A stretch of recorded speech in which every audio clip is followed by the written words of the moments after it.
During our proceedings on Thursday, I had cause to refer to the Legislative House's Powers and Privileges Act 2004 and also our standing rules, where it is clearly stated that whenever a member stands up to talk, the other member must sit down and must listen in silence is a norm, and that you can only speak when you are recognized. I take cognizance of the fact that each and every one of us is still learning. Even those of us that have been in the Senate for 16 years, we are still learning. So we'll do well to continue to learn. But in the course of my talking to one of my distinguished sisters that she should speak whenever she's recognized, I made reference to the fact that we are not in a nightclub where people have to shout above the noise of the music. And the social media went agog. I'm not on social media, but my wife called me that people got angry. They published her number and said people should occupy her.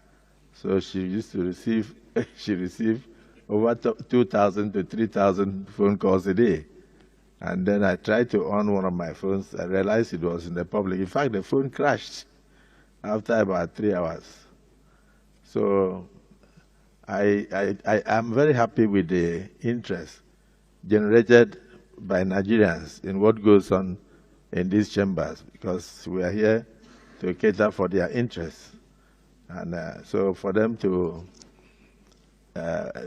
be so interested in what goes on here means that we are connecting with the people directly.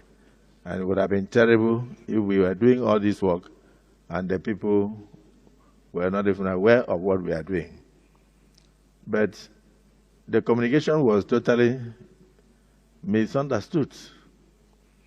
Instead of taking it for the nature of what we said, that you should not shout when you are talking and not and speak when you are recognized, they went into private abuses.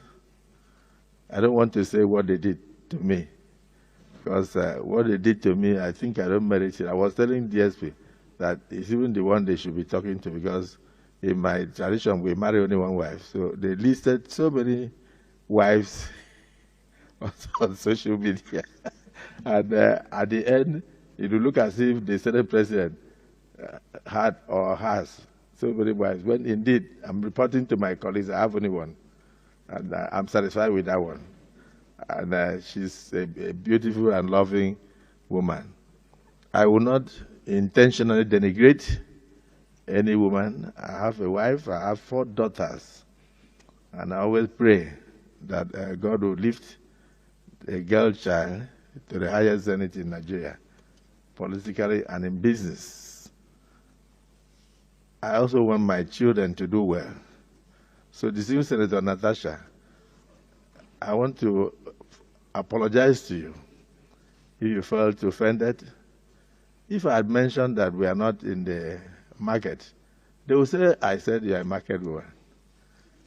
If I said that you were not in a nightclub where people shout above the noise of the music, they will say you went to nightclub. If I said you were not in a community meeting in the village, they will say Akpabio says Natasha is a village woman. For me, there is nothing I will say that will not be misunderstood.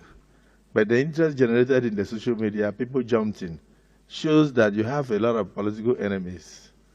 It also shows that I do have enemies. All of us here contested elections with people. So whenever those people think that they are being brought down, they will jump up and they will say all sorts of things. I noticed even some of them that could not pass through Senate screenings went into the fray and abused the Senate President, abused you and all that.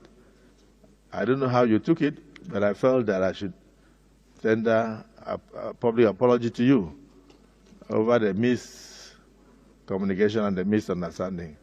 So do accept my apologies, and my colleagues, for anybody who could have felt offended, accept my apologies. I did not mean any harm, and I did not mean what they are misinterpreting in the social media. And I hope this will come to an end.